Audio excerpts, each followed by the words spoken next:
would you like to save 5 to 10 hours each week in your business? Well, grab a notebook and pen because I'm about to share all the details. Hi, I'm Amy Gould and I'm the founder of Amy Gould & Company.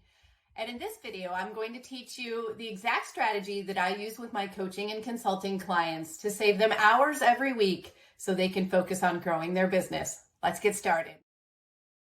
The things that I'm about to share with you are total time wasters. They're important in your business, but they take up a ton of your time, and you could be automating them and saving easily 5 hours or more a week. If you don't believe me, get a timer out and check it sometime. That little 2-minute task that you think is only going to take a couple minutes is taking you a lot longer than you think. And then if you get off task, if you were focused on a big business strategizing thing or something like that, and you go, oh, I've got to send that email to Sally. Let me get that done right quick so I don't forget. If you actually timed yourself and the amount of time it took to do it and get back on task and remember what you were doing, it's a lot more time than you think it is. So let's get started. We're going to talk about the 10 things that you can automate in your business that are going to save you a ton of time. So number 1 is emailing back and forth to schedule meetings. How many times have you done this? It takes a ton of time, and you might actually lose a client or two because it took so long to book a call with you. Then we've got number 2, which is creating and sending proposals from scratch for each client. I'm totally guilty of this. Before I actually created proposals, this was a big time suck. Collecting payments. That is no fun. No one wants to do it. If you automate that, it is off your plate and you can focus on other things. Then number 4, getting contracts signed. Back and forth. Did you sign your contract? Did you read the contract? All of that takes a ton of time. You can automate that and have email reminders go out like, hey, you didn't sign your contract. That's going to save you time in your business.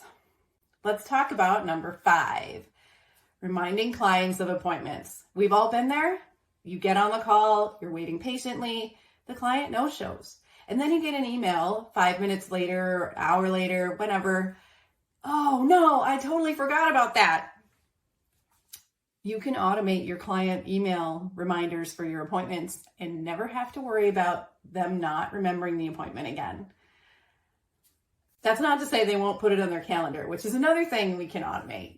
Remind them to put it on their calendar so they don't miss the appointment. Number 7 is sending emails to clients and writing them from scratch every time. I'm totally guilty of this.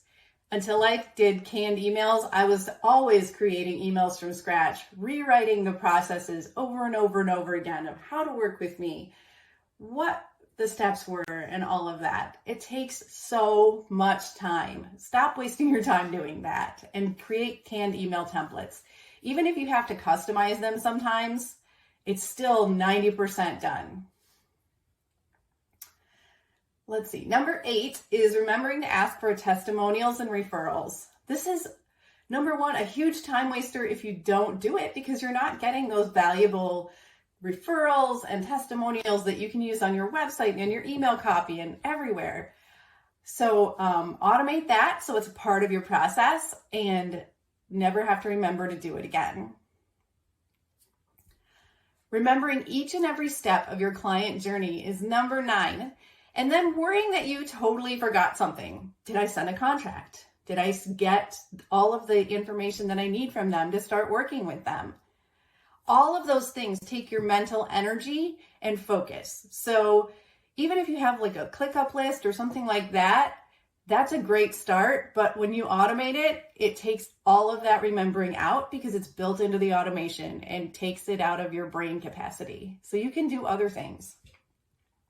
All right, we're already to number 10, remembering to send client gifts, birthday cards, tax forms, or circle back to ask how they're doing since you worked together.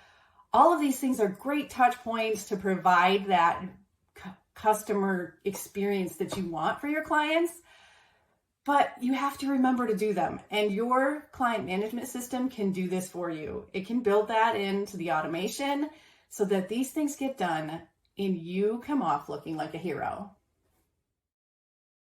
Let me tell you about one of my clients. who I worked with to get this automation set up.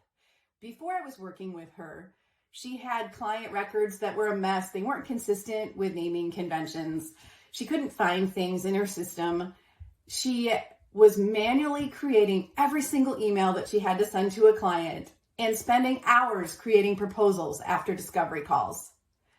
All of this took up a ton of her time and it wasn't allowing her to scale. So we got together and we talked about her whole process and figured out where the time wasters were. We created canned emails and proposals that she could drag and drop her packages into and send proposals within minutes. Not only that, but they were professional looking and beautiful. So it made a big impression with new clients. She was able to book more clients and make more money, which is what we all want, right? And once the client clicked the proposal to choose what they wanted, they got an invoice and a contract right away. They didn't have to wait for her to get the email back that it was filled out. They got it right away and they paid her and signed the contract and filled out the questionnaire with all the information she needed to get started with working with them. How awesome is that? She didn't have to chase them down. If they didn't fill it out, they got an email reminder telling them, hey, you didn't do this. Let's get going and get started working together. As soon as you get this done, we can get going. So it's totally simplified her business and she was able to scale to the next level. Does that sound awesome or what? Okay, so we just went over the 10 things in your business that are easily costing you 5 or more hours each week. That's a lot of time that you could be spending on growing your business. So I'd love to know. Drop a comment below. How many of these things on the list are you doing every week? And how much time do you think it's costing you? And if you'd like help with them, let's get on a call. Head over to the link in my bio. We'll jump on a quick call and we'll see where we can find time savings in your business so you can focus on the big picture and getting more clients.